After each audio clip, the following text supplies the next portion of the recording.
ಕರ್ನಾಟಕಕ್ಕೆ ಅವಧಿಗೂ ಮುನ್ನವೇ ಪೂರ್ವ ಮುಂಗಾರು ಎಂಟ್ರಿ. ಮಾರ್ಚ್ 20ರ ಬಳಿಕ ಭಾರೀ ಮಳೆ.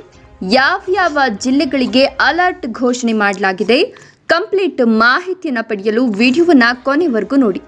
ನಾನು ವಿಮಲಾ ನಾಗರಾಜ್, ನೀವು ನೋಡ್ತಾ ಇದ್ದೀರಾ KS ಕನ್ನಡ ಯೂಟ್ಯೂಬ್ ಚಾನಲ್.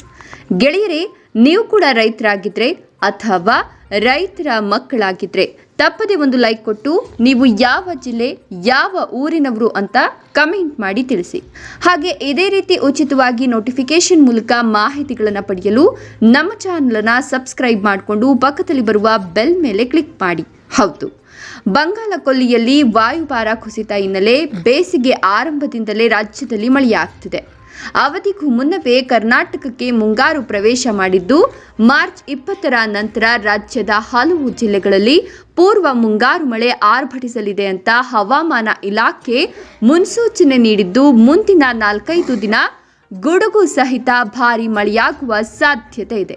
ಇನ್ನು ರಾಜ್ಯದ ಕೆಲವು ಭಾಗಗಳಲ್ಲಿ ಉಷ್ಣತೆ 40 ಡಿಗ್ರಿ ಸೆಲ್ಸಿಯಸ್ ತಲುಪಿದ್ರೆ, ಮತ್ತೊಂದು ಕಡೆ ಧಾರಾಕಾರವಾಗಿ ಮಳೆ ಸುರಿತಾ ಇದ್ದು, ರಾಜ್ಯದ ಜನರು ಈ ವರ್ಷ ಉತ್ತಮ ಮಳೆಯಾಗುವ ನಿರೀಕ್ಷೆ ಇಟ್ಕೊಂಡಿದ್ದಾರೆ.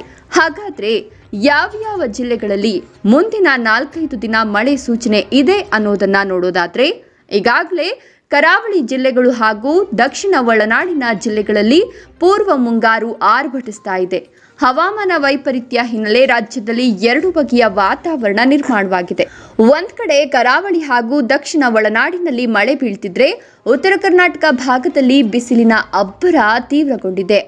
IMD ಸೂಚನೆ ಪ್ರಕಾರ ಮಾರ್ಚ್ 20ರಿಂದ ಗುಡುಗು ಮಿಂಚು ಸಹಿತ ಭಾರೀ ಮಳೆ ಎಚ್ಚರಿಕೆ ನೀಡಲಾಗಿದ್ದು, ದಕ್ಷಿಣ ಕನ್ನಡ, ಉಡುಪಿ, ಚಾಮರಾಜನಗರ, ಚಿಕ್ಕಮಗಳೂರು, ಹಾಸನ, ಕೊಡಗು, ಮೈಸೂರು ಜಿಲ್ಲೆಗಳಲ್ಲಿ ಮಳೆ ಆರ್ಭಟ ಜೋರಾಗಿರಲಿದೆ.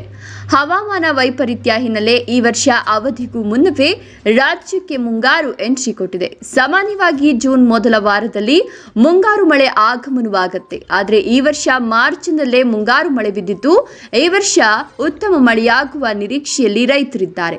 ಫೆಬ್ರವರಿಯಲ್ಲೇ ಈ ವರ್ಷ ಅಧಿಕ ಬಿಸಿಲು ದಾಖಲಾಗಿತ್ತು. ಇದರ ಪರಿಣಾಮ ಹಲವು ಜಿಲ್ಲೆಗಳಲ್ಲಿ ಬಿಸಿಲಿನ ತಾಪಕ್ಕೆ ಕೆರೆಕಟ್ಟೆಗಳು ಬತ್ತಿ ಹೋಗಿದ್ವು.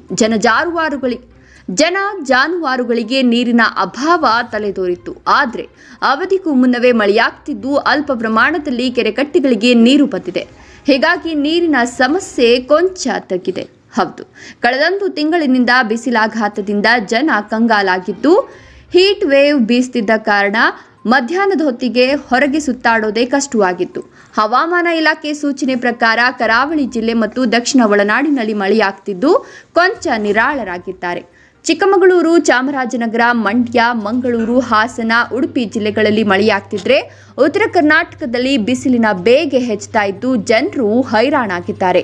ಮೇ ತಿಂಗಳ ಮೊದಲ ವಾರದಲ್ಲಿ ಉತ್ತರ ಕರ್ನಾಟಕ ಭಾಗದಲ್ಲಿ ಮಳೆಯಾಗುವ ಮುನ್ಸೂಚನೆಯನ್ನ IMD ತಿಳಿಸಿದೆ. ಒಟ್ಟಿನಲ್ಲಿ ಈ ವರ್ಷ ಅವಧಿಗೂ ಮುನ್ನವೇ ರಾಜ್ಯಕ್ಕೆ ಮುಂಗಾರು ಮಳೆ ಪ್ರವೇಶ ನೀಡಿದ್ದು, ಉತ್ತಮ ಮಳೆಯಾಗುವ ನಿರೀಕ್ಷೆ ಇದೆ. ಮುಂದಿನ 5 ದಿನ ಸಾಧಾರಣ ಮಳೆಯಾಗಲಿದ್ದು, ಮಾರ್ಚ್ 20ರ ಬಳಿಕ ಗುಡುಗು ಸಹಿತ ಭಾರೀ ಮಳೆಯಾಗುವ ಸಂಭವ ಇದೆ ಅಂತ ಇಲಾಖೆ ಸೂಚನೆ ನೀಡಿದೆ. ಕರಾವಳಿ ಭಾಗದಲ್ಲಿ ಬಿಸಿಲಿನ ತಾಪ ಕಡಿಮೆಯಾಗಲಿದ್ದು, ಉತ್ತರ ಕರ್ನಾಟಕದ ಭಾಗದಲ್ಲಿ ಬಿಸಿಲಿನ ತಾಪ ಮುಂದುವರಿಯಲಿದೆ.